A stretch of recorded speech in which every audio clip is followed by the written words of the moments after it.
You guys, we want to cover something here that helps to decipher between the pre-trib imminent return of Christ for the church, the mystery bride, and the second coming of Christ to the earth with the church to deliver Israel once Daniel's 70th week has been accomplished, that the Lord prophesied. And some of the things we've covered is we're looking for Christ now. There are verses indicate that, and there are verses indicate that we're looking for Christ after the tribulation. That the Lord is at the door now. The judge stands before the door now, and then the Lord is before the door, or these things are at the door, the coming of Christ after the tribulation. That all things continue as they were from the beginning of the world at the same time, compared or contrasted rather with the time of tribulation such as never was. We're to be desiring the day of the Lord, and versus not desiring the day of the Lord, that woeful day. So these are things that we see that make a distinction between the rapture and the second coming. We'll give you verses in the description below, but the other thing that makes a distinction is there's what's considered we'll call it a millennial day. The day of the Lord has 1,000 years, and we're going to see it in 2 Peter that day is at hand. There's a verse in 1 Peter 4:7 which makes no sense in a post-trib scenario, because the day of Christ in 2 Thessalonians chapter 2, the day of Christ is not at hand, he says very explicitly. Well, in 1 Peter 4:7, he says that the end of all things is at hand. And so he says, be sober and watch unto prayer. So one says it's not at hand, one says it is at hand. And so it's not a contradiction. He's talking about two different events. And the day of the Lord that is at hand, the end of all things that is at hand, is what Revelation spoke of when the book of Revelation, when it says that, verse 1, that he would show unto his servants the things which must shortly come to pass. And then in verse 3, he says, keep the things that are written therein, for the time is at hand. The time for the book of Revelation, the end of all things is at hand. The end is a reference to the end of Daniel's 70th week. That's what the end is a reference to.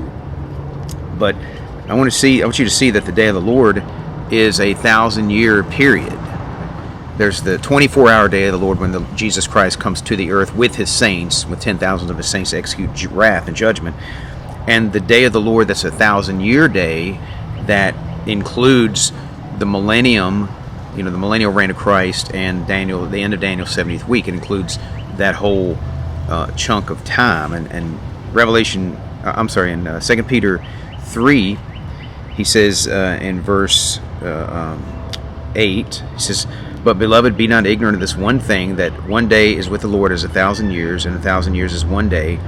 The Lord is not slack concerning his promise, as some men count slackness. And he goes and says, verse 10, this is what I want you to see, is the day of the Lord will come as a thief in the night.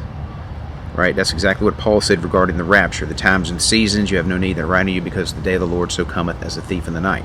What we're saying is that the rapture is the trigger, the beginning of the millennial day, this as a 1,000-year day.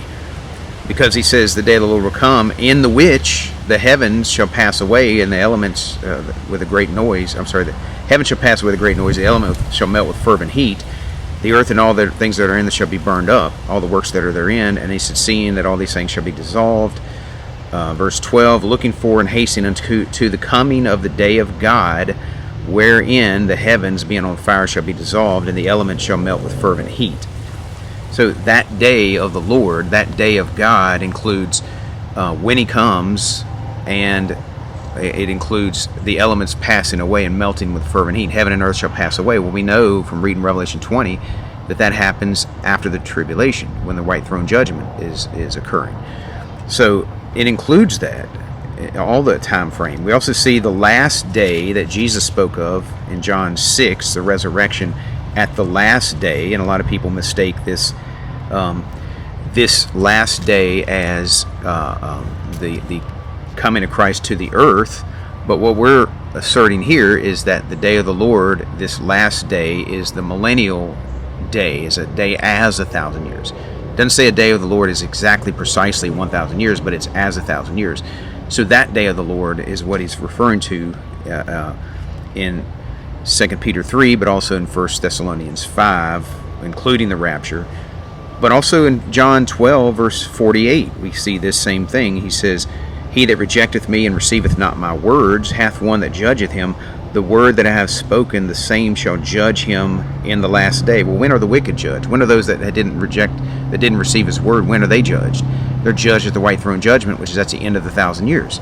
So this last day is the 1,000-year day. And so we see this repeated over. If you go to Zechariah 12 through 14, we will go through those verses. I'll give you in the description below all the verses, but he includes, in that day he will make Jerusalem a burdensome stone. This is the time of Jacob's trouble.